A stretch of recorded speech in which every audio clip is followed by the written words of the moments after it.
isso que ele é single, ele está sozinho. Vai ser uma família que só tem uma partícula, depois vão ter famílias com mais partículas.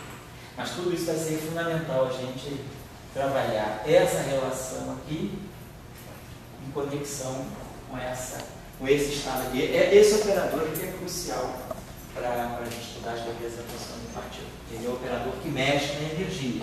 Então, ele é o operador que vai fazer passar do estado fundamental para aquilo que pode ser uma partícula física da tua teoria definida em cima de ADS-4. Então, eu pretendo terminar essa discussão amanhã para chegar aos singletons. Aí, na próxima aula, nós vamos começar a trabalhar a relação com o campo, porque aí é uma questão delicada. Uma coisa é campo, outra coisa é partícula. A gente tem teoria quântica de campos no espaço de Minkowski, no grupo de Poincaré, a gente trabalha com os campos, quantiza os campos, e aí os campos quantizados dão origem às partículas. A gente tira a representação de partícula a partir dos campos. Aqui, a questão é o que seria, né, um campo escalar e uma partícula escalar. A gente vai ter que ter certos cuidados. E um outro conceito que a gente tem, um outro cuidado que a gente tem, que fisicamente já dá para entender, é que se a gente está no espaço de antidecímetro, ele tem uma curvatura, né, como nós vimos, tem uma constante cosmológica negativa. Então, a curvatura dele, a gente tinha calculado ali na primeira aula, acho que alguma coisa do tipo 3.000 ao quadrado, né? Algo desse tipo. Então, ele tem uma curvatura. Curvatura tem unidade de energia ao quadrado. Então, o espaço, se ele tem uma curvatura, intrinsecamente, né, o espaço já tem uma energia. Então, quando você escreve uma equação de campo num espaço que tem uma curvatura, será que a presença de um termo de massa para o campo diz que a partícula é massiva? Então, nós vamos ver que existe uma discussão no espaço de Poincaré, não. Quando a gente escreve uma equação de campo e tem um termo de massa, a gente vai olhar as partículas, os polos e os propagadores são massivos.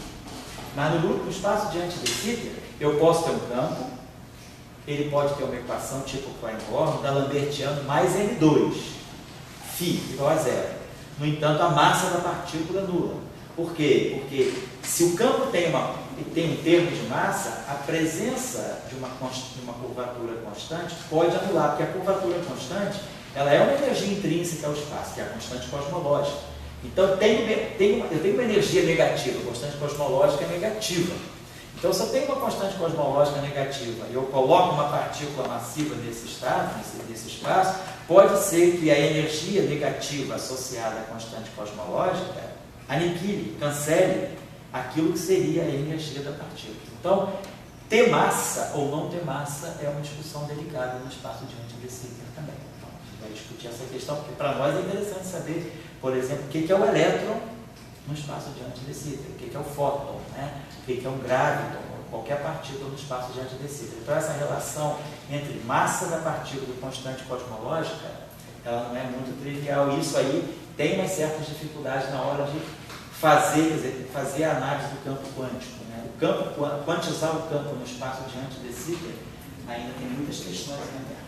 Por isso que eu estou colocando aqui, que nós vamos discutir mais no final do curso, vai ser a relação entre campos e partículas. Nós já entendemos como é que funcionam as partículas, já entendemos os campos. Os campos são as representações tensoriais. Estamos entendendo como funcionam as partículas. Mas os campos que nós consideramos são campos clássicos. São campos tensoriais, são simplesmente representações de SO2,3.